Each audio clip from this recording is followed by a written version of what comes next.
Corona ने हमारे जीवन को इतना गंभीर तरीके से प्रभावित किया है, जिसकी कुछ मिसालें आप लोगों के समक्ष रखना चाहूँगा कि किस तरह से पूरे देश में वेंटिलेटर्स की कमी है, किस तरह से पूरे देश में अलग अलग जगहों पर ऑक्सीजन और तमाम तरह की जो मेडिकल फैसिलिटी उनकी कमी है।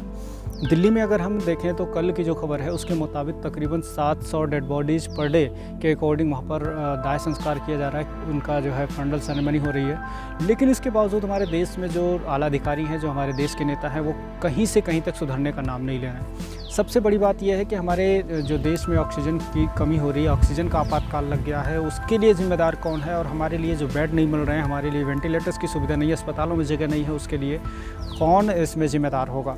पूरे सिस्टम की बात करें अगर, तो पूरे सिस्टम में जितने भी ज़िम्मेदार लोग हैं, चाहे वो नेता हों, अधिकारी हों, प्रधानमंत्री से लेकर के जो निचले दर्जे तक के अधिकारी हैं, सभी इसमें बराबर तौर पर दोषी हैं। और जिन लोगों की जानें जा रही हैं, वो तमाम लोग आखिर किससे फरियाद करें? बाहर निकलने पर लोगों के ऊपर जुर्माना लगाया जा रहा है, मास्क न पहनने पर जुर्माना लगाया जा रहा है, गाड़ी के कागज़ नहीं है आपके पास तो जुर्माना लगाया जा रहा है। आपने अगर अपनी दुकानों को तय समय सीमा से अधिक 5 मिनट 10 मिनट खोल दिया तो जुर्माना लगाया जा रहा है। लेकिन अगर आपको फैसिलिटीज़ नहीं मिल रही हैं तो किस पर जुर्माना लगेगा? अगर आपको ऑक्सीजन का सिलेंडर नहीं मिल रहा है तो किस पर जुर्माना लगेगा? और हॉस्पिटल्स में अगर जगह नहीं मिल रही है तो किस पर जुर्माना लगेगा? क्या कभी सोचा है आपने इस पर?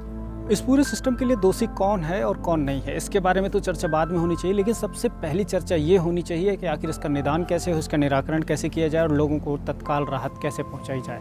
तमाम सारी ऐसी पद्धतियां हैं जिनको अगर जिसके बारे में डिस्कशन करें तो आप लोगों के लिए बड़ा फ़ायदेमंद होगा। लेकिन तमाम लोग जो पुरानी पद्धतियों से हमारे बिछुड़ते चले जा रहे हैं, उन सभी लोगों के लिए एक बड़ा संदेश ये है कि जिस तरह से हमने नेचर से छेड़छाड़ किया, जिस तरह से प्राकृतिक जो हमारे संपदाएँ हैं उससे हमने छेड़छाड़ किया है, तो उसका परिणाम तो हमें भुगतना पड़ेगा।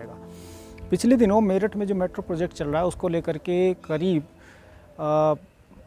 1000 के आसपास जो पेड़ हैं वो आसपास मेरठ और आसपास के क्षेत्रों से काटे गए हैं, जिन पर ये मेट्रो का प्रोजेक्ट बना है या हाईवे सड़कें बनी हुई हैं।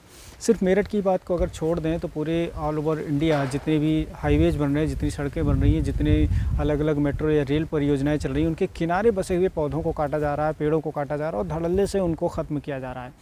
करीब 200 साल पुराने पौधों को ख़त्म किया जा रहा है। तो आप ये सोच सकते हैं कि किस तरह से हमारे वायुमंडल को असंतुलित करने का प्रयास किया जा रहा है सरकार के द्वारा, तमाम आला अधिकारियों के द्वारा। पिछले दिनों सेव इंडिया फाउंडेशन के नाम से एक संस्था है, राजेश शर्मा जो पूर्व जर्नलिस्ट हैं, उन्होंने इस संस्था को स्थापित किया हुआ है। तो उन्होंने एक आंदोलन चलाया हुआ था जिसके ज़रिए वो सरदना बाईपास पर जो नहर बन रहा है मेरठ से और खतौली या मुजफ्फरनगर के आसपास, तो उसके दोनों किनारों पर जो सड़कें बन रही हैं उस पर दोनों किनारों पर पौधों का चिन्हीकरण किया गया था गवर्नमेंट ऑफ इंडिया के द्वारा, गवर्नमेंट ऑफ उत्तर प्रदेश के द्वारा, कि उनका जो है कटान किया जाएगा। और उनको अब अगली सीरीज़ में भी उनको लाने की प्रक्रिया शुरू कर दी, उनका कटान भी जारी कर दिया गया। तो आखिर कब तक हम अपने प्राकृतिक संपदाओं से छेड़छाड़ करते रहेंगे और कब तक अपनी इस प्राकृतिक संपदाओं को छेड़छाड़ के बदले में परेशान होते रहेंगे और आम जनता को परेशान करते रहेंगे?